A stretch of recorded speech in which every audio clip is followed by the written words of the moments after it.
Yes, I'll start with the agenda. Good morning, everyone. Welcome to the October 9th meeting of the Clean Water Board. I'm Douglas Farnham. I'm the chair, delegate from Agency of Administration, Secretary Clark. We have a packed agenda today, a lot to go through. So we're starting out with a review of the state fiscal year 27 clean water process, then going to the operating statement, and then we'll spend some time on the clean water budget recommendation. There'll be an update on the 3-acre general permit financial assistance, and then we will discuss and adopt the draft clean water budget to put, so that we can post that and start the public comment period. We'll have a section, of course, for public comment, a little preview of our communications plan related to those public comments, and then we'll wrap up, do some next steps, and adjourn. It's too tempting to pass up, so I'll say it. I think a lot of our discussions today may be flavored by the current federal environment and the uncertainty there. Of course, we are still, in a federal shutdown. So I think, we will do our best to grapple with that as a board. Unfortunately, it creates uncertainty, but no answers, right? So I think there's, from my perspective, not many actions that we can take, but I want to recognize that that is going to cause anxiety, and it will likely come out in some of our discussions today. And then, of course, we have items on our consent agenda for today. We have the meetings from the July 15, 25 meeting minutes, and we have the August 2025 Clean Water Fund operating statement. Those will be considered adopted unless any board members raise concerns or edits necessary during the course of this meeting. So with all that being said, I will now turn it over to Gianna for the review of the 27 clean water budget process. Great, thank you. We presented this to the board and the public in July, so this is just a review or new for anyone that's just joining us today. This is the typical clean water budgeting process / timeline. The top right green box is where we are now on October 9th. So it is color coded by actions. Green are actions of the board, orangey yellow are actions of the emergency board, gray are actions of the administration, and blue are actions of the legislature. So leading up into this meeting today, we had a launch meeting in July where the board helped set some strategic direction for us. The emergency board met in late July to give us an updated consensus revenue forecast, and we've been working with that and an updated operating statement from the Agency of Administration to build together a draft in partnership with the Clean Water Interagency Work Group that's presented to the board today. Hopefully we'll go from there to launch the public comment period. It's scheduled for October 16th through November 16th with a public hearing scheduled for November 7th. Just realizing my cursor is not showing up. At which point we'll close off the public comment period, generate a responsiveness summary and summary of the public comments for the board to consider in December meeting on December 2nd. And then by the end of December, have a final recommendation over to the governor to be integrated into the full budget that is presented to the legislature in January. The legislature takes testimony and reviews and considers the clean water budget recommendation as part and parcel of the full administration's recommendation. And then the emergency board re-meets in January for updated revenue forecasts. And we haven't yet scheduled the February meeting, but expect to reconvene sometime in February to review what was ultimately presented to the legislature from the governor, any updates happening in the legislative session, and review the updated revenue forecast. Hopefully by May or June, we have an approved budget, and then the state fiscal year 2027 starts next July 2026 with spending authority for the agencies from there. Any questions on the process? Great. I can pass it straight to Tim, if that makes sense, to go over the operating statement. Tim, are you here with us? Statement hot with that light. I am here. Great. All right. So I am Tim Matera from the Department of Finance and Management. I'm here to provide an overview of the Clean Water Fund operating statement. So the statement that you're looking at here was updated in August to appreciate FY25 actual revenues and changes to the FY26 and FY27 revenue projections based on the JFO and administration's consensus forecast as provided on July 31st, 2025. So I was planning to go just through 25, through 26, and through 27. And so for FY25, I'm speaking to the actuals, which is what this operating statement is updating. It says actual revenue from the clean water surcharge, interest income, and sheets all exceeded revenue projections by a total of $3.1 million. The clean water surcharge ended FY25 $445,000 over projections. Interest income was $1.8 million over projections, and the sheets was $861,000 over projections. The meals and rooms tax brought in $453,000 less than what was projected, resulting in actual revenue for FY25 being $2.64 million over projections. This $2.64 million in additional revenue beyond what was allocated in FY25 carries over to FY26. So for FY26, the July consensus forecast resulted in upgraded projections in the clean water surcharge of $410,000 in FY26. The sheets revenue, which are projected using the actual and projected amounts of the preceding 3 years, was increased by $287,000 for FY26. There was no changes made to the interest income assumption, and the meals and rooms tax did not have any revenue change as part of the July consensus forecast. The $697,000 in revenue beyond what was allocated in FY26 and the $2.64 million in revenue beyond what was allocated in FY25 is what makes up that 3.3, it's at the bottom, that 3.335 million in the unallocated unreserved row and carries over to FY27. So now on this next set of columns, which is representing FY27 changes from January to July. So for FY27, the July consensus forecast resulted in upgraded projections in the clean water surcharge of $450,000 in FY27. As the FY25 interest income actuals were $2.8 million, that was the first year's reviewing, the FY27 interest income revenue projection was increased from the $500,000 amount used in FY26 to $2 million in FY27. The sheet's revenue projections increased by $382,000 for FY27, which was largely based on the actuals that we had in 25 for that line. And the July consensus forecast also resulted in a slight revenue downgrade for the meals and room tax by $24,000 in FY27. So the January to July revenue projections increased by $2.8 million in FY27. And that concludes my overview of the operating statement. Thank you, Tim. The operating statement is included as a material in the materials packet. It starts on page 14 if anyone wants to look at any of those pieces more closely. Question. So I saw the monthly revenue forecasts, which look like they're starting to turn in the other direction here. So maybe it's a question for you or for Tim. Is it likely that these projections are going to stick for 26 as we go forward, or do you think they might start to bend in the other way, Tim? I do not have an answer for you right now. I'd have to look into that. Sorry. No worries. Yeah, I'm just sort of like kind of trying to read the tea leaves, right? Like whether we go all in trusting on these numbers or be a little careful about them. And from what I've seen over the last 10 years, from AOA's perspective, we don't tend to adjust any of our assumptions based on Q1 activities. Like Q1 tends to have a lot of volatility in it, and it doesn't sway the overall numbers that much. So we try not to let the first quarter of the fiscal year drive us too much. In general, our forecasting procedures have been conservative, and every year for the last 8 years at least, they've come in over. So I think we're still well within tolerance at this point. Nothing too concerning from my perspective.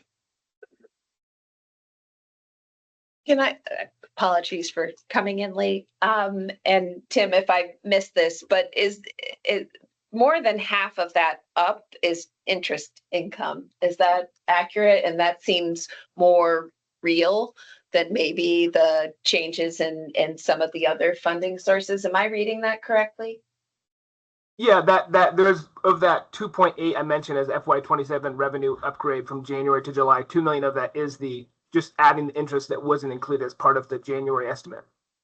Okay, yeah, so I do, like, that money feels more real, almost regardless of economic circumstances, as opposed to some of the other changes in the funding sources that flow into the Clean Water Fund. Right. And from the Fed's behavior, it's very, very hard to predict how that interest income will change over time. But it seems to be slowly is the safer Yes. bet at this point. Yeah. Agreed. As sheets, we're matching the actuals now, like Tim said. And that seems to be, it's still young, but it seems to be a very stable funding source, as in it doesn't really fluctuate based on greater economic conditions, because people tend to drink similar amounts of beverages, regardless of what's going on. The Meals and Rooms is probably the most exposed of those sources. Yeah.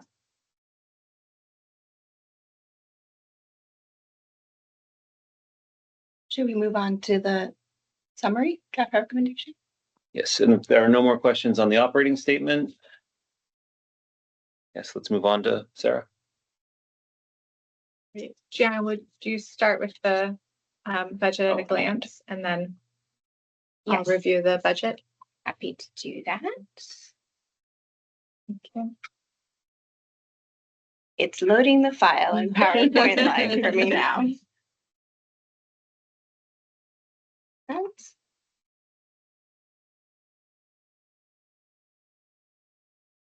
All right, so this is the draft recommendation at a glance for you all. Just briefly, the state fiscal year 2027 clean water budget by funding sources here. It's 45.15 million, so you'll see those decimals don't entirely line up. But we're looking at 29.8 million that is projected to be revenue coming in during state fiscal year 2027 from the typical Clean Water Fund sources.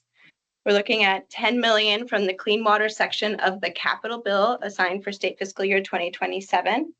And there's 5.3 million characterized as one-time funding. And so that is the combination of the 2 million projected interest income for state fiscal year 2027 and the 3.3 million of unallocated unreserved, both actual from the year that just closed out and projected for fiscal year 26.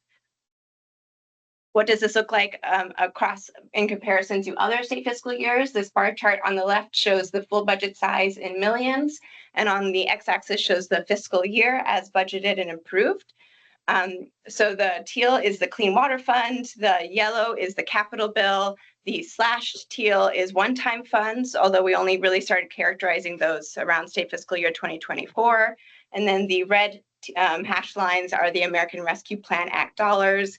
So you can see that this year's proposed is roughly even to last year's budget at 45.2 million.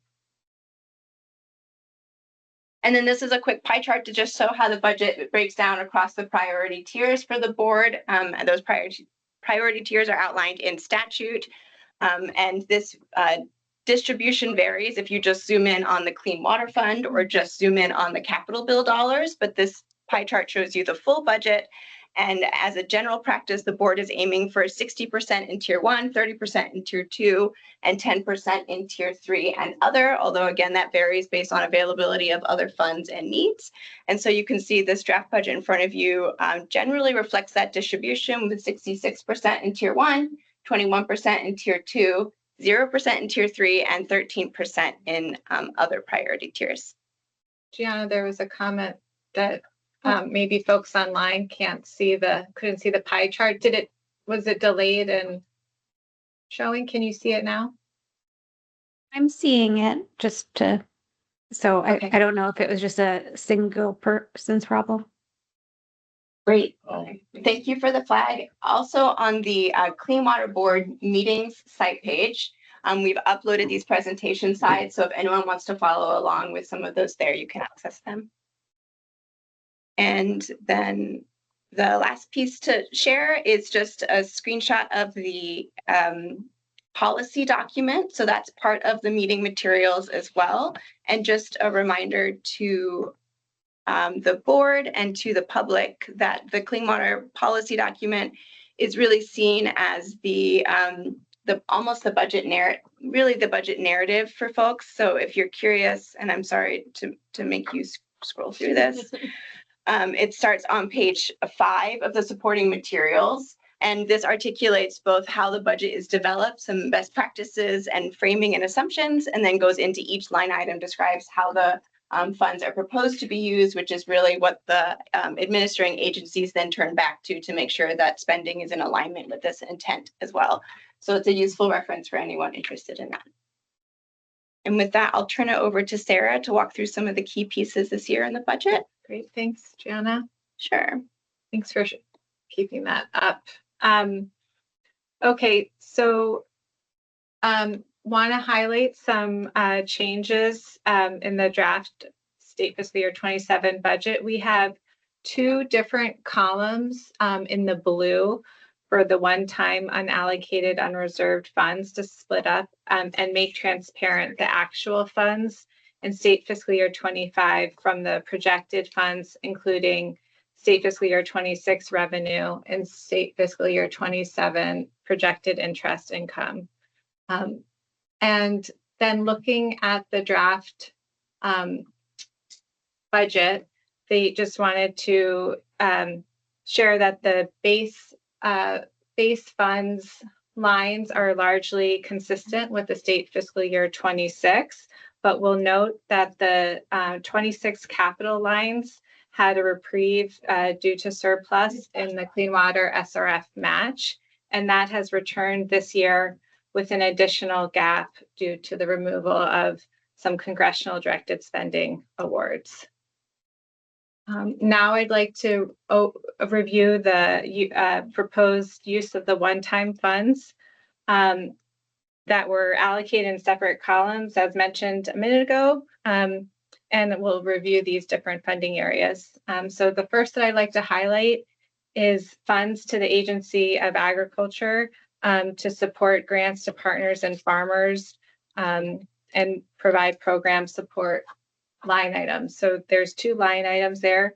Specifically, these funds will support agency personnel, technical and financial assistance programs, and enhanced engineering services in the context of federal funding uncertainty, a shifting agricultural regulatory landscape, federal staffing reductions, and an uncertain landscape, economic landscape for farmers.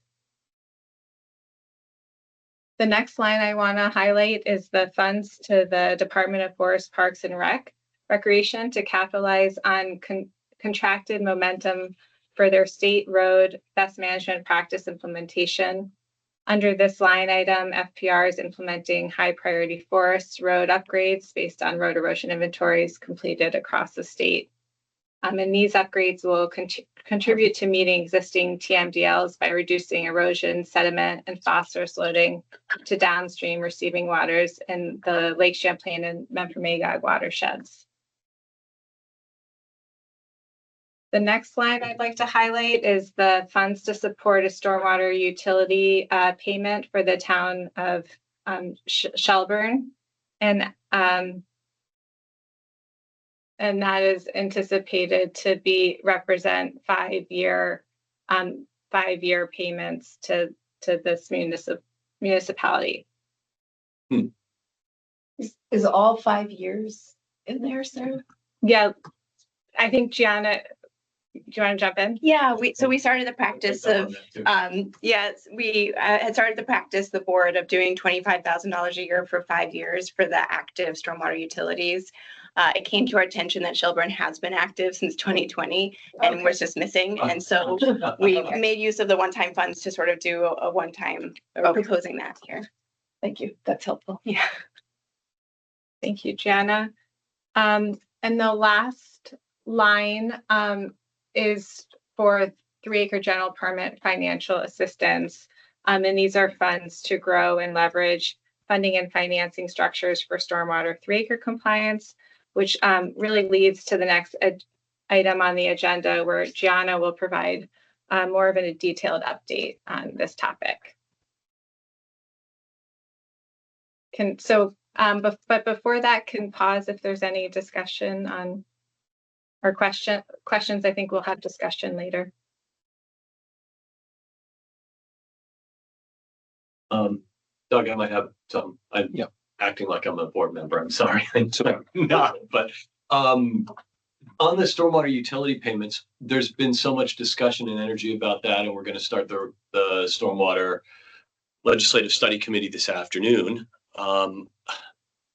Is there some value in baking in 1 or 2 initial payments in case a municipality elects to go forward? I know that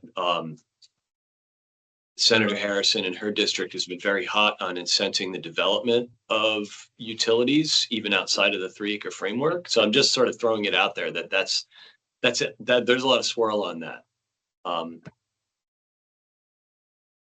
Yeah, just kind of curious if there's a reaction, Sarah, from the team, or a thought on that. Sorry, Tate, I should have introduced myself. There is some clarifying language in the policy document about the status of the utility to make it eligible for the payments needing to be sort of voted and enacted and live.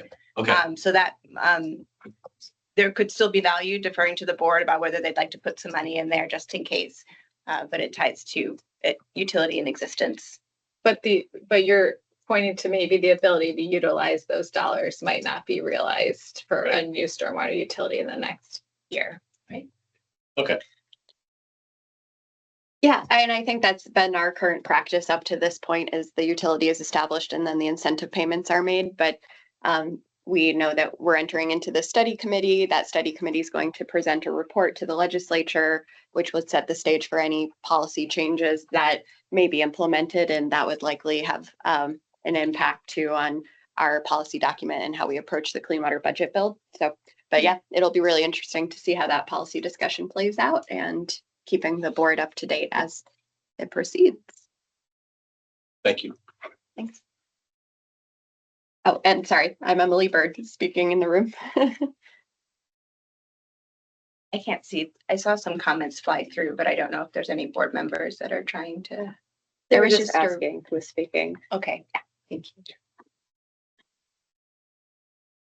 Maybe one last piece, if I may, on the budget layout. I appreciate that this year we have multiple one-time columns that represent different levels of certainty. And just wanting to highlight that as a strategy. One-time funds we have the realized actual one-time funds, and then the one-time funds that are projected. And so the strategy being to really prioritize those lower risk funds to these more immediate programmatic needs. And then we have the projected one-time funds, which will support a program that's going to be rolled out over the next few years, which is the 3-acre funding. Great, thank You're you. probably for going to get tying into that that, together. but just wanted to make sure that was explicit. Nice job. Thank you. Anything else on the budget? I think we can proceed. Oh, that's me. Okay. I will move back to sharing.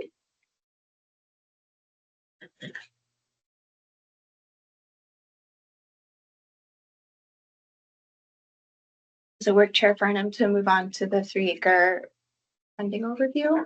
Yes, this is on me. We probably should have put the 3-acre before we did the budget, because then we're going to go back to the budget discussion after this. But let's just do it as we wrote it on the agenda. Okay, great. So this is in response to a request to get an update on the stormwater 3-acre permit financial assistance program design as it is unfolding.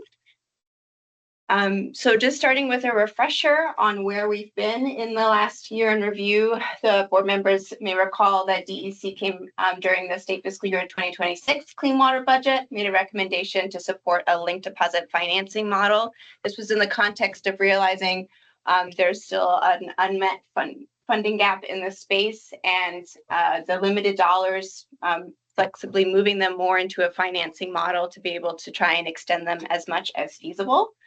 And where the budget was authorized, where it landed was putting in $700,000 in line 2.4, the innovative or alternative strategies, That's a larger line item in total, but that also went to support water quality logging equipment and Lake Carmi alum treatment. So of that, 700,000 was to support municipal 3-acre properties, and 1.3 million was in the line 3.1 to support developed lands. And again, this is in the state fiscal year 26 budget developed last year.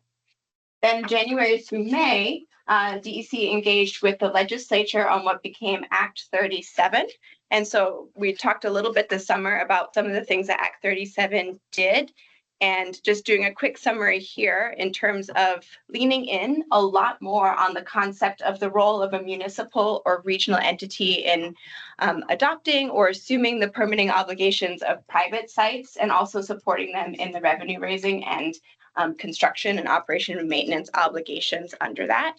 And the Act does that in many ways, some of them listed on this slide, one of which was directing the board to recommend at least 5 million this year and 1 million over several future years to support specifically municipal stormwater implementation program, and to be inclusive of private sites that have been adopted by municipalities. It also creates the launch of the study committee to evaluate the regionalization of stormwater utilities and the role they can play in supporting private sites. And it also elevated the stormwater utility incentive payment from what was an other category to part and parcel of the municipal implementation program. So those are some examples of how the Act is really trying to lean in on a new paradigm of a more public-private partnership dynamic. Other things that the Act did was extend the deadline by which owners have to receive permit coverage to 2028 for sites in the Lake Champlain and Lake Memphremagog Basin. It expanded eligibility to receive financial support to what we call sub 3-acre sites, or sites in stormwater impaired watersheds that are subject to very similar requirements of assessing their site and potentially retrofitting for stormwater.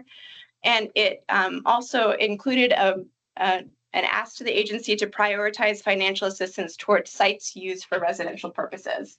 So all of these things and some of the other pieces of the Act really created quite a shift in the direction of how 3-acre sites may be supported moving into the future. So May through August, we've been spending some time digesting some of our lessons learned from our current funding programs and what this Act 37 shift might mean for how we want to design into the future. For those who are unaware, these are some of our existing 3-acre financial assistance programs. We have the Green Schools Initiative, which supports all of the public 3-acre schools, 67 schools, through design and construction of their 3-acre stormwater projects. We have a manufactured housing communities contract to support 2021 manufactured housing communities, again, through the construction phase of their work. We have an agreement with the Agency of Agriculture to support the 4 3-acre agricultural fairs through their design and construction expenses. We also have several grants to spotlight public-private partnerships between a municipality and a private site. And our largest offering is the permit obtainment assistance, up to $49,989 to anyone other than the state or a federal entity or a large business was eligible to receive that. And that was for the permitting phase, design phase. These are some of the lessons learned and challenges moving into financial assistance design. And I'll talk about them just really briefly, just for context. Permitting delays, data limitations, and future state uncertainties. In terms of permitting delays, we're at about 60 to 70% of sites are still under some sort of permitting or made no progress. Much more of them are under permitting. Some of them have made no progress. And due to a huge range of factors, technical factors, site complexities, lack of funding, lack of engineering capacity, there's really a large range there. But as it ties to designing a funding program, having the site be permitted gives us a lot more information on who might need the money and how much money they might need.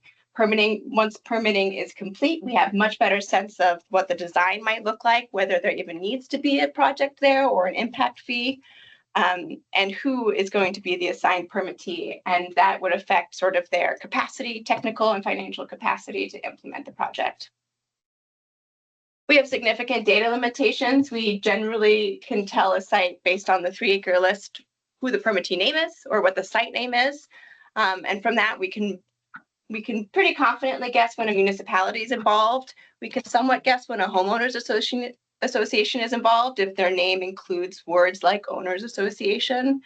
But beyond that, it's really hard for us to know whether a site is used for a residential purpose, which is one of our charges under Act 37, and whether for all the other private entities, how much technical and financial capacity they have, how much access to capital they have, what their needs might be moving into the construction phase.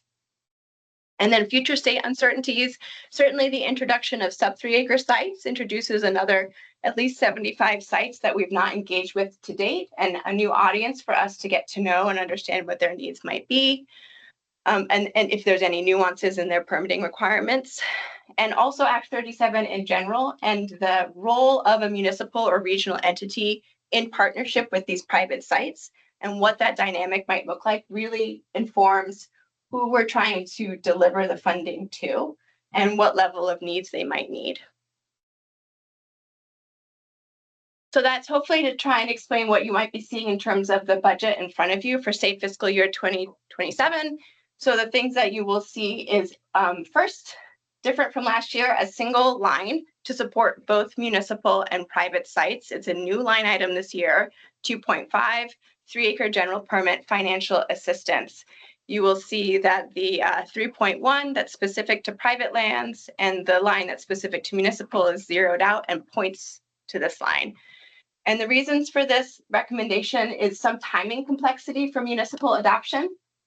I think some of the intent with Act 37 is to put some money in the municipal line to encourage that adoption, but sometimes that adoption doesn't happen until the construction is done and the site's just ready to be sort of assumed in an operation and maintenance. So making sure that that funding is available to those private sites and not arbitrarily tied up in a characteristic, permittee characteristic at that time.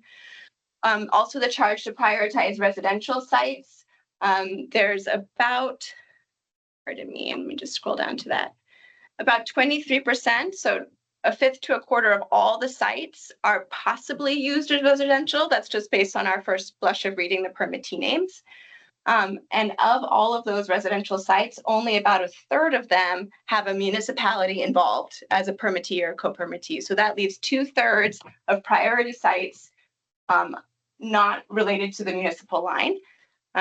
We also have unknown demand and readiness by permittee type, and found that it was a bit of a communications challenge last year just to holistically say how much money was going towards 3 acre. So for all those reasons, we're recommending a single line this year to help with some of those challenges.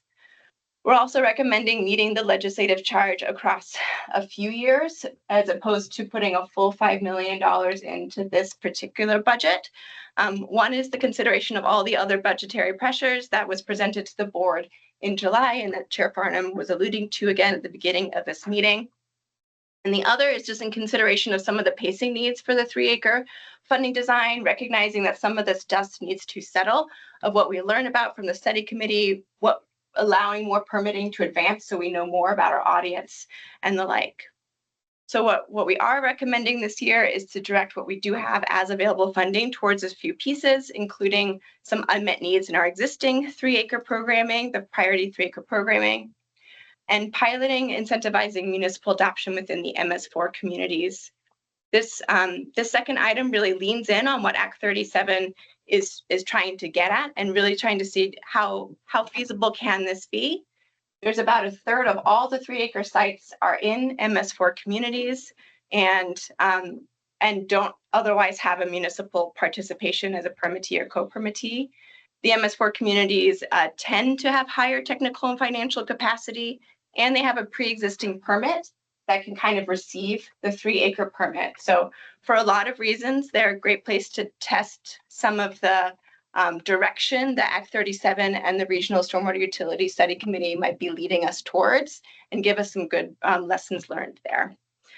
This is just in very early phases for our program, and so we certainly want to be engaging with the MS4 community and others before moving much more forward there.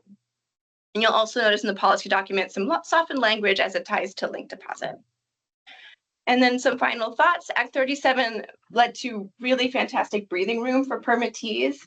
And we're looking to capitalize on that and allow the permitting process to advance a bit more and use that time to pilot out some of these assumptions, learn more about our audience, and deliver some financial assistance that's really going to meet the needs of the Shape of 3 Acre into the future. So I'll stop sharing there. Happy to take any questions or. Yeah, thank you, Gianna. Any questions for Gianna? All right. Looks good. All right, thank you again. So now we'll move into, we've got about half an hour here for discussion and adoption of the draft clean water budget. So board members, please raise your hand if you're on Teams or speak up if you're in the room. And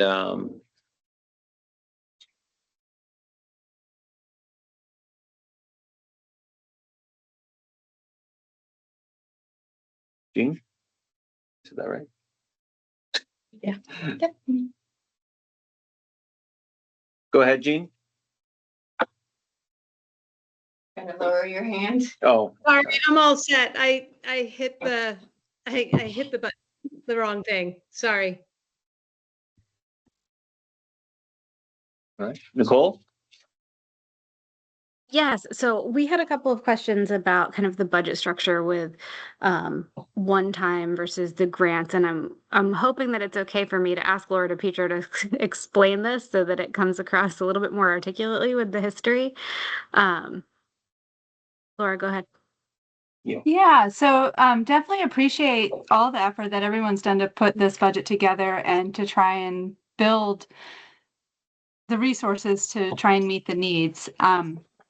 The only thing for us that seems a little less desirable is there's one-time allocation of $355,000 in the operational line, and that supports staff. And so it would be nice not to have that be a one-time allocation and to instead make a 355,000, $1,355,000 allocation for the grants to partners line, and instead then make the non-capital allocation on the operational line also 1,355,000. So to just switch the two lines essentially, if that makes sense.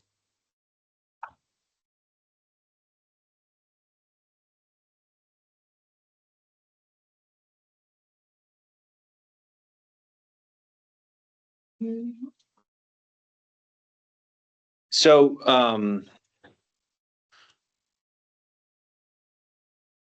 yes, this was made one time with the knowledge that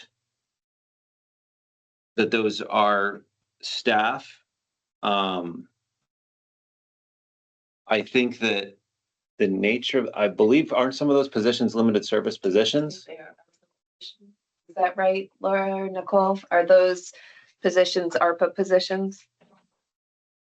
The hope is that they will not be once this budget is completed, right? Like that is the plan, is operationally a big part of the support. Some of them are, the engineers are involved in this as well. So like it's a mix. Yeah, so they're not all ARPA positions. No, we have Absolutely not. two. No, there's only one that's an ARPA position that would be wrapped up in there, but we're planning to shift that position.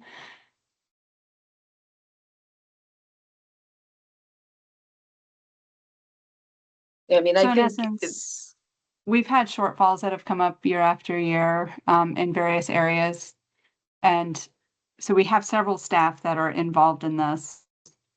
And short of not getting enough 319 money or other monies, this is the place to look to not increase any staff, to keep staff whole, and to continue to do the operations. And again, the majority of the impact here is in our engineering group, the group that moves all of these dollars, and the ability to be able to retain those staff and have continuity of operation. So it is concerning to see it as unallocated, unreserved, because again, there's a small portion that is docked for an ARPA position, but the majority is not.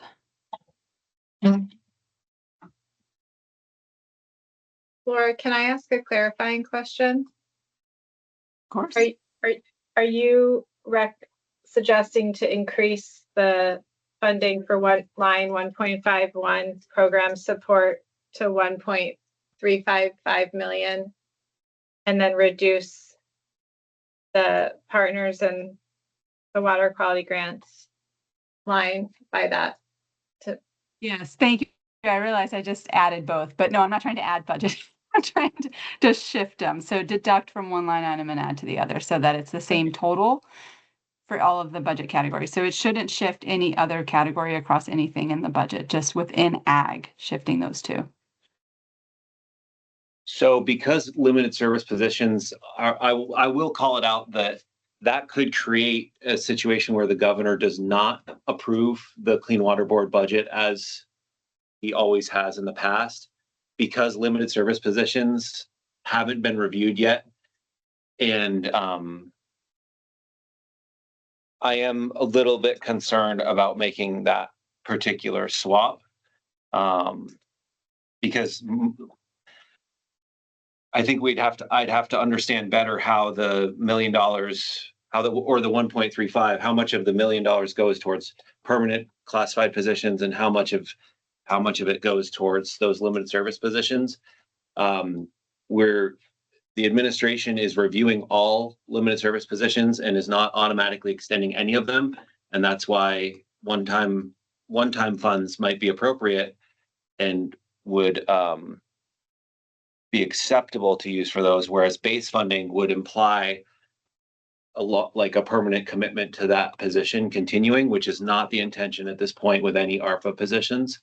And I recognize you said most of the positions aren't ARPA and are appropriate for base funding. So I Do you can tell know- you, Doug, if it's helpful, out of the 355,000, 124,318 is currently attributed to the ARPA position. Okay. Okay. So then the rest is attributed to other positions within water quality that are not temporary. I don't have it in front of me how many of those are limited service, but I can get you that before the end of the meeting. Is this something we should take up offline just because it Probably. doesn't affect the bottom line, it just affects the relative columns, as opposed to anything where we're actually adjusting how much funding is going into the different activities. If the other board members are okay with it, and if we draft our approval motion properly, it would allow AOA and ANR and AFM to work on, okay, would there be a net neutral shift between those two lines to reflect the nature of the staffing, with the idea being base funding where possible for any permanent positions and one-time funding for limited service positions. Do any board members object to that type of, we can try to wordsmith it a bit more before the end of the half an hour. All right. I'm seeing generally nods that will likely be acceptable. Yeah, I think Nicole and Laura, if we can identify how much is going to permanent, how much is going to limited service, we can make, I'm comfortable making that adjustment and kind of lining it up between the two types. Thank you. I appreciate that. Thank you.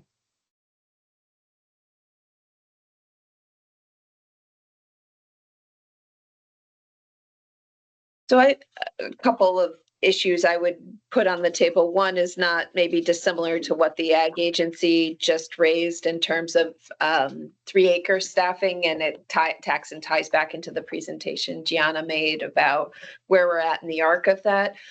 We did add a staff position to support the administration of 3-acre financing through ARPA, and that position would need to be continued to be able to implement the program described here. Obviously, it's sort of an expanded space for us, but I think that's factored into the budget as designed. So just to make sure we're not I don't know that we had necessarily said it was an extension of an ARPA position, but acknowledging that there would be a staff gap there, or at least something that needs to be talked about as part of our 3-acre program.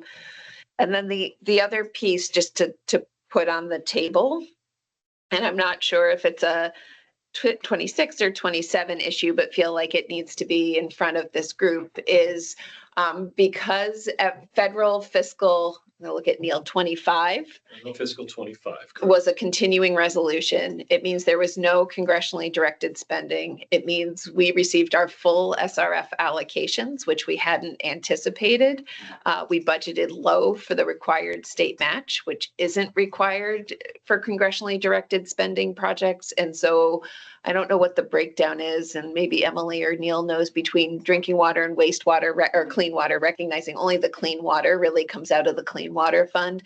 But there's a gap there, and it's going to have to be made up in either 26 or 27. Right, state fiscal 26. Right, either by making a BAA request to the capital bill, or potentially looking at rejiggering some of the budget we have here. And just feel like that merits some discussion. You know, Doug, we flagged this for Sean Brown and Nick, just that we have this gap, this sort of unanticipated gap, but it's also generally clean water the match for the Clean Water State Revolving Fund comes out of the Clean Water Fund. And so not knowing what the capacity of the capital bill may be, just want to make sure we are filling that match requirement, because we get 3 federal dollars for every state dollar we put in. I don't know. Yeah, if I may just respond to that, the gap for prior year match and the projected need for the next year of match for the Clean Water SRF is fully baked into Okay. $10 million right now. Okay. Oh, good deal. So we don't need a BAA. We do need a BAA to allocate the $10 million to the different agencies. Yep. Right now, just a recap for everyone, we get roughly $10 million out of the capital bill on an annual basis, and that operates on a biennium. So $10 million for state fiscal year 27 has already been authorized, but needs to be allocated by the Clean Water Board and recommended through this budget process. Good deal. And so we have a memo that we have prepared summarizing that breakdown, reflecting this draft budget. And if there's any changes based on today's discussion, we could update that memo and make sure that it remains consistent with the board's recommended 10 million. And then you also mentioned the drinking water SRF, which is outside of this $10 million, but that is also being put forward for budget adjustment. Okay, so that only the drinking water piece is in the BAA, would be in the BAA request right now. That is the piece that's above and beyond the 10 million. Yeah. Okay, great. That's super helpful. And then there I is hadn't some realized it was folded in there. Thank you. camp safety items as well. Well, yeah, that's a separate matter, but I do want to, there is a contingent item in here too, because that plus up in the match needed in the 10 was taken out of the 10 million. It comes off of the municipal pollution control grants. So the dollars that you all approved that assist municipalities direct grant money is going down by about 900,000. Oh yeah, 800, I see it. And I think that's balanced out somewhat by the fact that last year we were able to boost PC grants up to 4 million. And so if you look at it across the 2 years, we're pretty much right there in the typical $3.3 million funding. I wanted to keep it at that 4. Right. So that's certainly something we can continue to see how we find capacity to support those needs. But it's currently baked in the SRF match needs.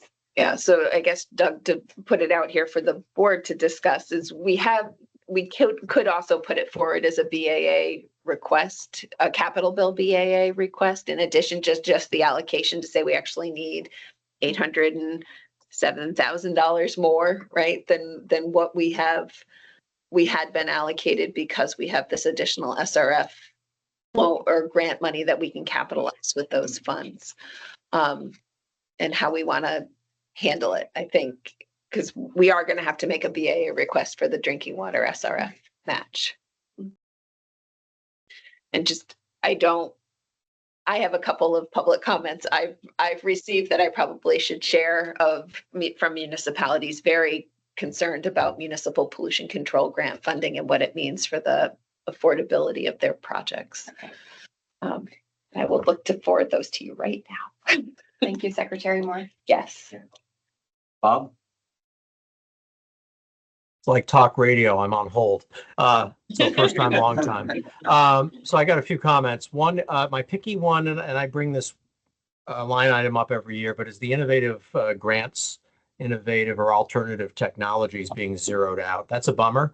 And it always would be nice to have some amount in there, because I would hope that a state like Vermont can be clever and innovative in how it's approaching all these questions. So even if it's a small amount, understanding the agencies haven't specifically asked for it, I would ask maybe for a little rethinking on that. Big picture, at the end of the day, this budget proposes asking, and I'm sorry, I'm toggling back and forth, for ultimately $730,000 less than FY26. Is that enough, given the gazillion moving parts?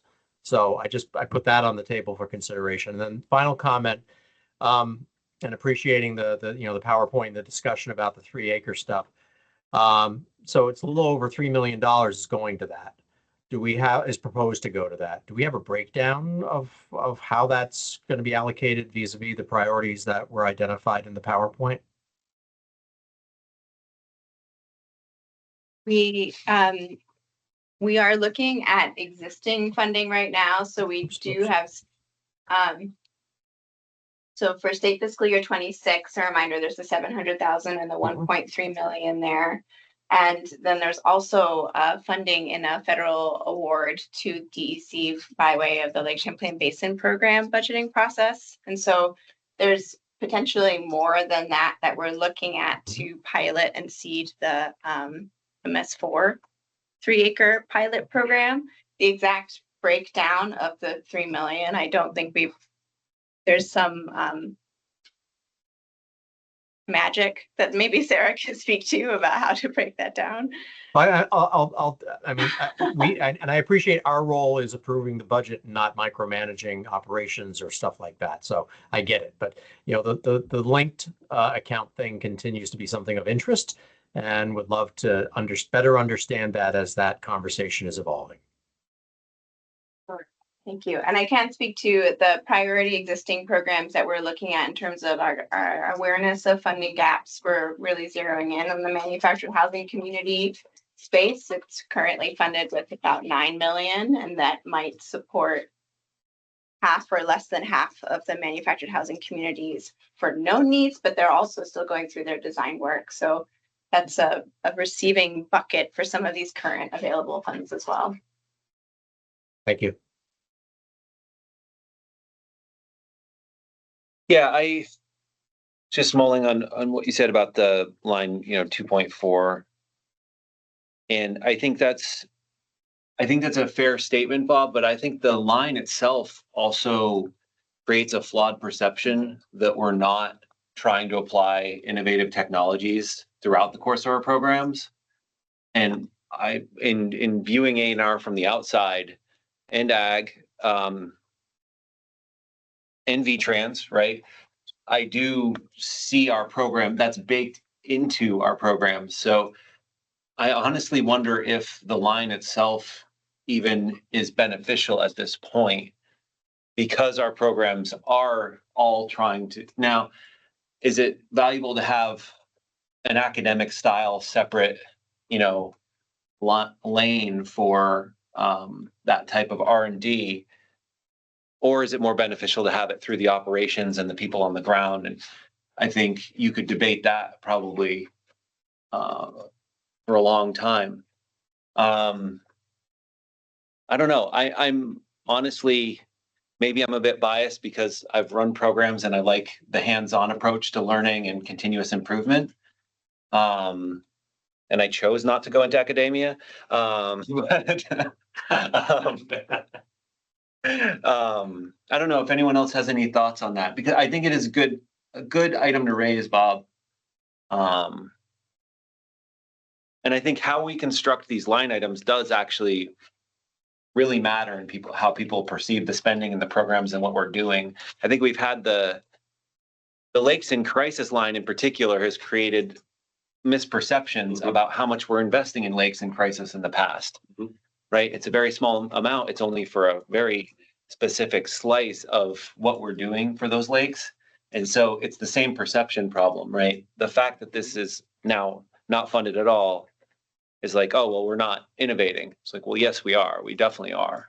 Yeah, I just want to go down a rabbit hole here, and this time only have so much time, but just remembering that this board's purpose in life is to approve the budget. So we're not just saying here's X amount of money, so much to ag, so much to this, so much to this. Obviously they're all doing wonderful work in so many ways, but so there's a happy medium in here somewhere. That's what I was trying to get at. So anyway, we can move on. Yeah, I think it's a good point. A few years, if I may, Chair Farnham, sorry to interject. A few years ago, we did put together a summary of how there is innovation embedded within the programs in the budget. And it might be timely to revisit that and make some updates. And I agree with your points around continuous improvement and innovation within these programs. I'll also highlight that we are very closely involved with other institutions that are funding research and development and technical work that helps to focus and prioritize and innovate around clean water management. So Lake Champlain Basin Program, Lake Champlain Sea Grant, just a couple examples. And so we certainly continue to work closely with them and see how we can provide match and leverage on their R&D efforts. Although they really have the expertise and programmatic capacity to oversee that body of work. So that would be a consideration too if we were to launch a new separate innovative initiative, just thinking through the programmatic capacity as well. But one forward-looking opportunity, thinking about this Act 37 study committee and looking at opportunities to regionalize some of the stormwater regulatory work, like that would be incredibly innovative and would, I think, support that priority without it specifically coming out of this line item, just to give one example that's a little bit more forward looking as well. Thank you.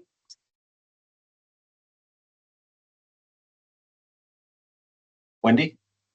Hi, thanks. I know obviously I'm not a board member, but I have really a process question. I also appreciate your conversation about innovation. That's terrific. And I also chose not to go into academia because I think we're hitting things on the ground. And I do see a benefit to the state of non-MS4 communities being able to have stormwater utilities for many reasons. And I just want to make sure there's a part in opportunity in the process where I can explain my reasonings and understand yours.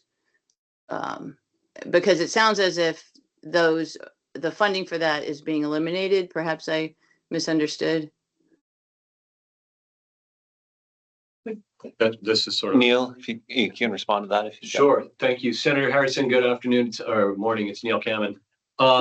Yeah, that was kind of specifically why I was asking the question around the stormwater utility payments based on our conversations we had earlier in the spring, right? And so right, and I appreciate that. Yeah, and the explanation we heard is the ability, once we know a utility is coming, the ability is there to bake in those payments, and the law generally, would direct the board to do that. So, for example, if Brattleboro is coming forward and interested in doing it, as an example, then the board would be able to put those dollars in, or would propose to the governor to do that. And I think we also have a reserve fund. And so if a municipality was able to accelerate their way through all of the legal requirements around establishing a utility, that we could tap into the reserve fund to make a payment in FY27 if there was an unanticipated expense as a result of a new utility being fully brought into existence. I think it's, from my perspective, like budgeting money for a possibility sort of prevents us, and this is a point I think Jim regularly raises, right? Like trying to maximize the impact of those dollars on the ground. And so reserving it for something that might happen feels like it Sure. cuts against that principle. And I do think we have a full, at this point, a full reserve. And so if we needed to tap it to make incentive payments to one or two newly established municipalities, I would be comfortable with that approach as opposed to increasing that line item. And I wasn't advocating that we, revisit what I had asked earlier, but just sort of tying it together for the senator. Sure. Yeah. Yeah, and so I guess we are talking about it now. And we're running over your time, I think. Are we? I think we will. I see the barrier to these 11:40, right? oh, I'm sorry. Okay, good. So I see that the establishment costs, legal costs, there's engineering costs that need to be paid before you can establish a utility. Once you've established a utility, then you have a revenue source. So the funding to establish it is the most important funding. And I just would like to have a longer conversation about that. And I don't see that it's only Brattleboro. I see lots of other towns who could benefit from that sort of structure. So maybe this meeting isn't that time. Maybe I don't know your process. Is there a later time for me to discuss? So I can partially respond to that, but Gianna, you're actually like the slide that shows our process, like we're entering the public comment period. This is just the draft budget that we're proposing. Right. And so I think these are exactly the type of issues that we should be considering before the board approves a final recommendation. Right. So. Perfect. Julie. Absolutely. I think one of the challenges is sort of expectations, right? And really the way we had established the incentive payments was once the utility exists, as opposed to doing the work to build the utility, because to the extent a municipality decides not to go forward after having utilized some of that funding, it creates a potential run or demand for dollars that doesn't actually yield the results we need. And so I think there's a policy question in there too, recognizing a budget is a policy statement at the end of the day. But it would be a very different approach than we have taken in the past for funding that work, where it really is, it was intended to help municipalities sort of build more quickly, build capacity once a utility was established. Right, but I do think we've learned a lot of lessons deploying ARPA, other one-time like surges in our federal funding. And particularly for me, working with smaller communities, I've seen a lot of situations where there's a willingness and there's just purely a lack of resource and ability to tackle that without assistance.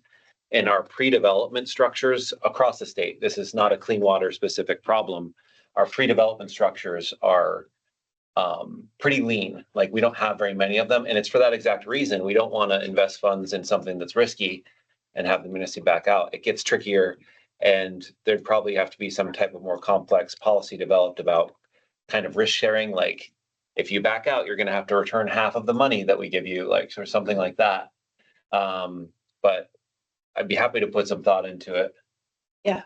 No, I agree. I think the need is real, and it's just a matter of how we manage the risk and what could be the ask against the fund.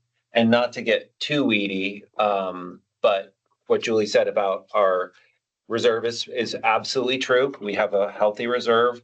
And we also have the reason that we're seeing the interest returns that we are is that, and this speaks a little bit to Bob's question earlier about, is that enough? I think that we're relatively saturated on our ability to deploy these funds. And we're seeing that our fund balance is high because we're not knocking out every year's projects within a year of approval. And that's fine. These are longer term projects. That's anticipated. So we have a healthy cash balance, which would make it a little bit lower risk to be deploying that contingency reserve for productive things that could get projects moving forward. So in the current cash situation for the Clean Water Fund, I would be inclined to approve like deploying that reserve for specific situations. If we worked out the authority and the language and even that authority to deploy the reserve was part of the clean water budget recommendation. In the current financial situation, I'd feel good about that. 3-4 years from now, who knows, right? But right now we have a good cash position. And I think if we have specific projects that we've evaluated and we're like, this community is committed, it's a relatively low risk to invest and help them get off the ground. I think, that could be a risk worth taking. In terms of process, Senator Harrison, to agree with you, Chair Farnham, that this policy right now is articulated in the Clean Water Budget Policy document, the need for the utility. So commentary on the policy document and the budget are both welcome, and we can flag this as an item.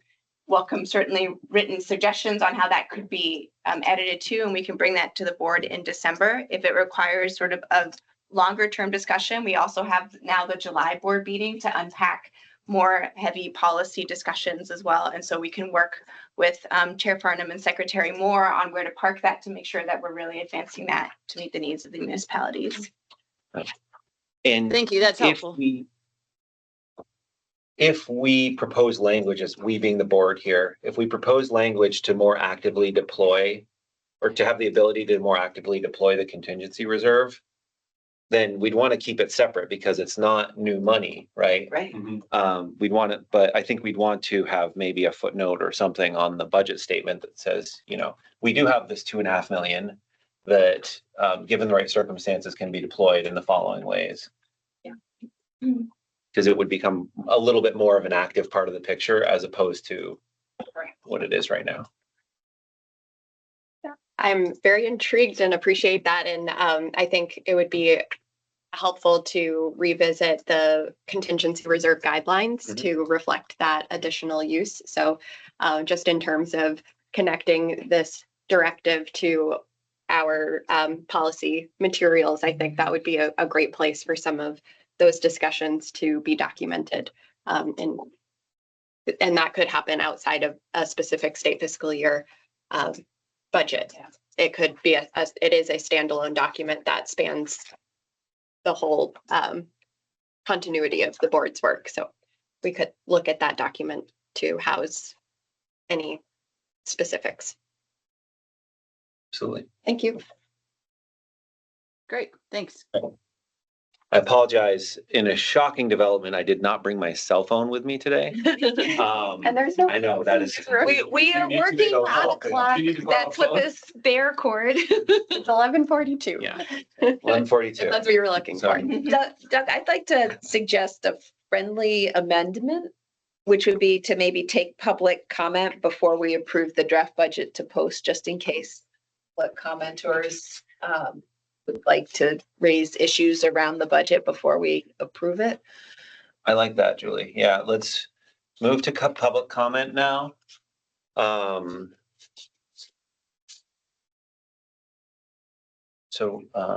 who was Sarah? Sarah? Okay. Is Claire on the? She's behind you. I'm here. She's not here. Hi, Claire. Would you like to come up to the table? Just to make sure people can hear you. Yeah, I will. Thank you. Yeah, of course. Hi, Claire. Hi. Nice to see you. Good to see you. Claire Ireland. I'm here with the Vermont Association of Conservation Districts. Want to thank everybody for the good work all the work that's been put in on this. And I don't have specific comments about line items today. I think we're happy to look at this throughout the public comment period. But I do want to just offer a little bit of thoughts about how we're thinking about this fund in terms of the current federal context.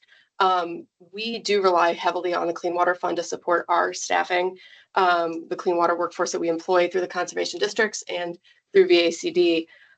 We also use this fund to leverage federal dollars. And in spite of the uncertainty around federal funding sources, we actually are still pursuing and trying to leverage those onto the ground here in Vermont. For the current fiscal year, we've been trying to work through some mechanisms that the conservation districts have to get additional money through NRCS here into Vermont. We've managed to get 4.4 million into Vermont for this year, and we're going to be trying to do this process year over year. But our concern is with federal staffing levels. and specifically within NRCS. And we do have the opportunity through both the conservation districts and VACD to backfill some of what we're losing at the federal level.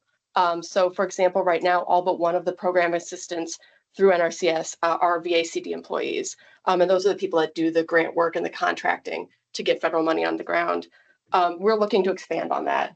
But in order to do that, we do need matching funds to secure federal dollars to hire those people to work within the NRCS system.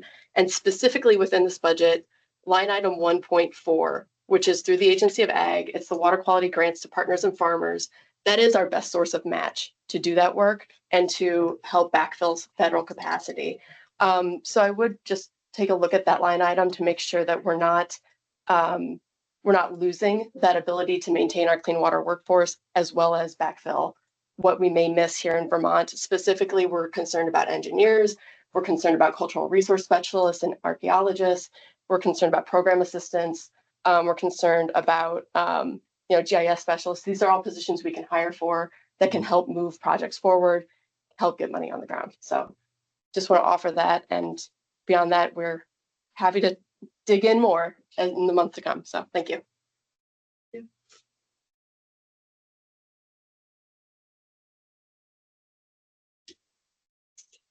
Senator Harrison, I think you had RSVP'd for a comment. I don't know if you have anything additional to add at this time.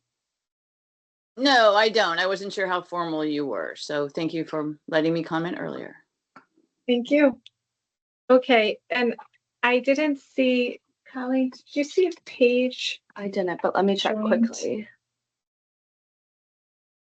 I don't see her. Okay, we received a public comment in writing, I think this morning, that was shared with the board, and may hear more at a later date during the public comment period. Is there anybody else that has? Is that Paige Kalita from Richmond? Yes. Is there anyone else that would like to make a comment at this time?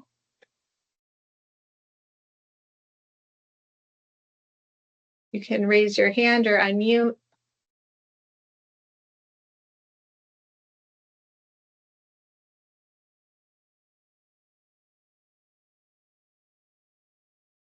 All right. Thank you, Sarah. Thank you, everybody. So now moving back to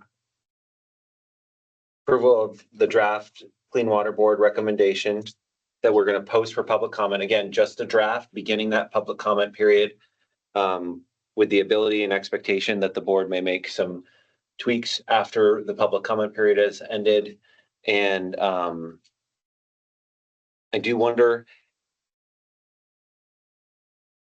how explicitly we need to acknowledge at this point. I think maybe our motion to post can acknowledge that AOA will be working with AFM on line items 1.5 and 1.52, 1.51 and 1.52. I think those were the two lines that we were discussing, shifting the balance between one time and base. 1.4 and 1.51. 1.4, okay.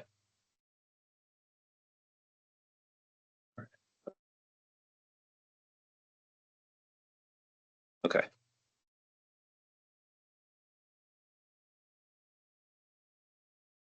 All right.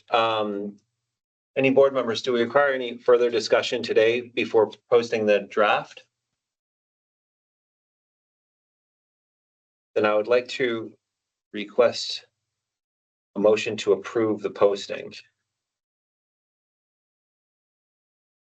If anyone is ready to try to articulate that for me. If it's helpful, I wrote something in the chat. Oh, that might be extremely helpful.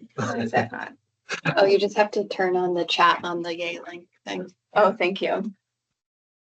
So I slightly edited to approve the recommendation pending the resulting draft after AOA, AFM, and ANR rework the balance of Clean Water Fund across lines 1.4 and 1.51. Yeah, I think that's good because it also establishes the after. So just for the board, all of the board members' knowledge, right? Those lines will be shifting, right? So that'll be the only difference between the version you have in front of you and what gets posted for public comment.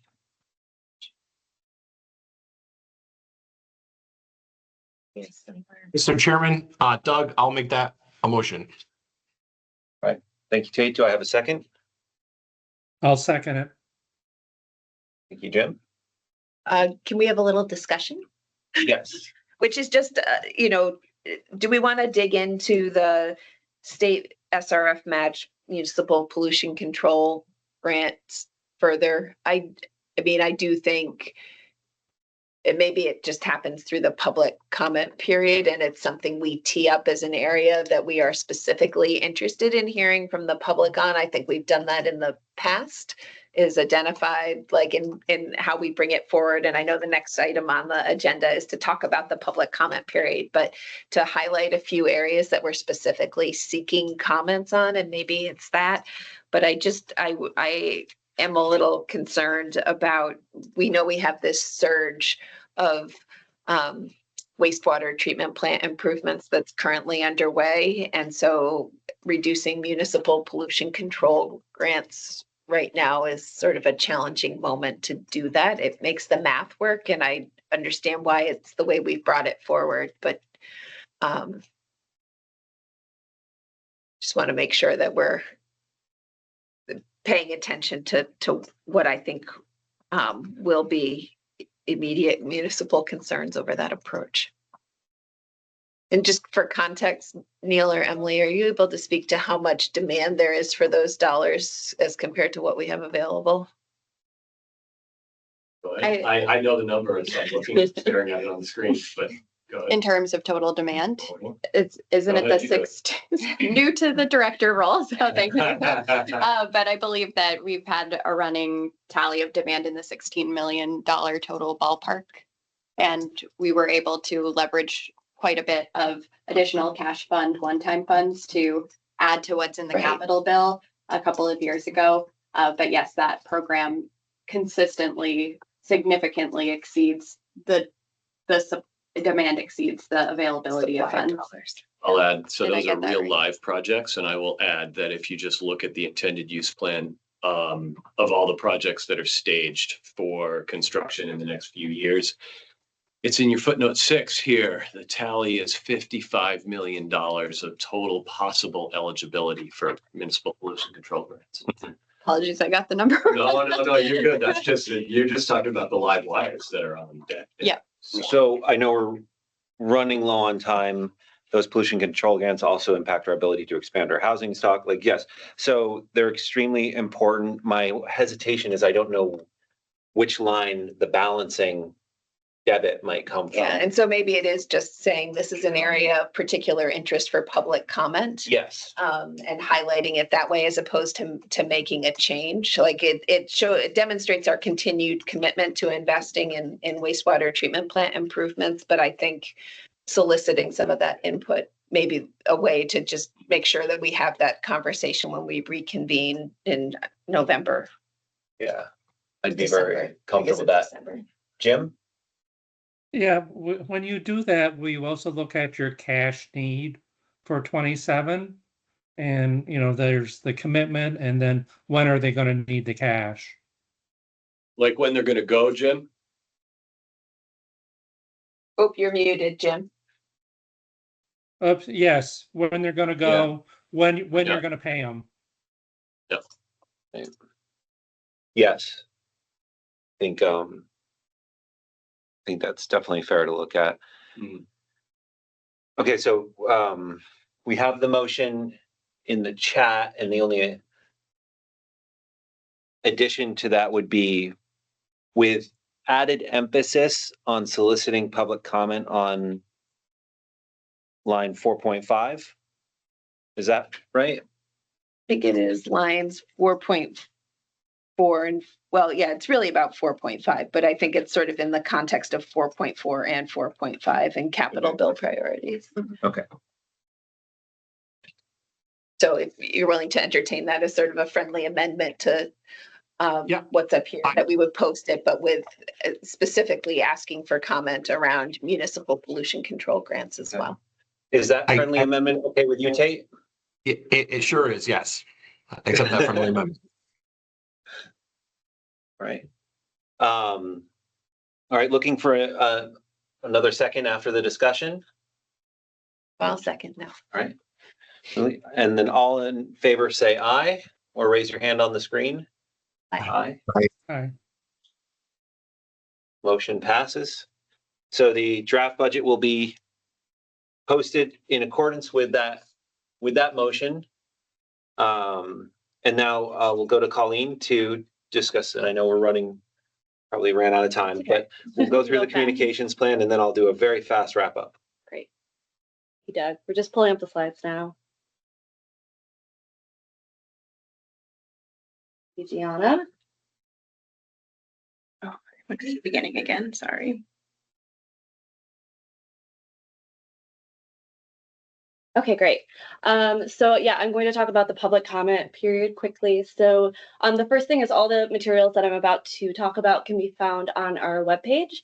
If you haven't already, please, we encourage you to sign up for our listservs to hear about upcoming announcements and meetings that we have going on in the future. So there's 3 main materials to go through if you want to get a better sense of what the budget is looking like this year. The first one is the Clean Water Story Map, which provides background for the state of clean water in Vermont and the board and budget process. If you are a complete beginner to this process, we would encourage you to start there. The second one is the At a Glance. That has a lot of the materials that Gianna talked about earlier in this meeting. So that's a 2-page document that provides a very high-level summary of what the budget looks like this year.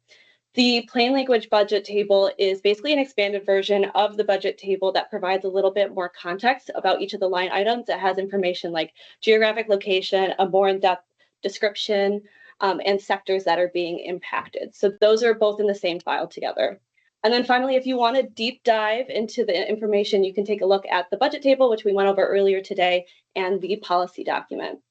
So we will receive feedback during the public comment period. It's really important that we have the public participate and provide us feedback on the budget so that the board can make an informed decision when they're recommending the budget to the governor. So there are 3 ways that you can comment. The first one is written submission to our email address, which is anr.cleanwatervt@vermont.gov. We are encouraging folks to use this method this year to especially let us know if there's a single issue that you're very concerned about, or if you're a little less familiar with all the line items as a whole. The questionnaire digs a little bit more heavily into those specific line items and adding all those together, asking about the whole of the budget. That questionnaire will open next Thursday. And then, of course, we encourage folks to come to the public hearing, which is going to be on November 7th, and comment there as well. And then all of those comments will be taken into account at the close of the public comment period. And then that meeting will be on December 2nd, where we discuss it together with the board.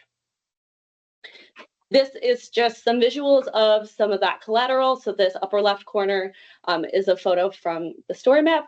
Below that is just a little visual of the plain language budget table. And then to the right, you will see a visual from the At a Glance. Does anyone have any questions about communications? Okay, great. I'll hand it back to Chair Farnham. Thank you, Colleen. What time is it? What time is the meeting on the 7th? That's a great question. That meeting is at 8:30 in the morning. 8:30. Oh, no, I'm looking at the wrong meeting. I'm so sorry. That meeting is at 10 a.m. on the 7th. November 7th. That's a Friday. And we'll likely do a similar format as prior years, where we'll start with a pre-recording of the line items and then open up for clarifying questions and public comment.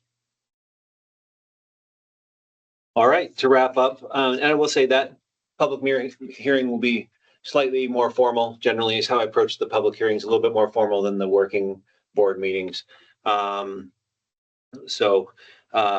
Just to review, we have report available for review, the 2025 report on federal funding related to water quality improvement efforts in Vermont. Great report. I always learn something every time I review that every year. Then we have, of course, the public comment period running until the 16th of November. And then we'll have that hearing on the 7th, and then we'll have our working meeting on the 2nd of December to react to that public comment, decide what adjustments need to be made. So do we have any questions before we adjourn? All right. Well, thank you, everybody. I would like to take a motion to adjourn. I guess we'll do that today. So moved. Do I have a second? I'm gonna take Bob as the second. All in favor, say aye. Aye. Aye. Motion passes. Thank you all for attending the October 9th meeting of the Clean Water Board. And I look forward to seeing some of you at the public hearing and, well, all of you. Have a good day. Thank you. Thank you.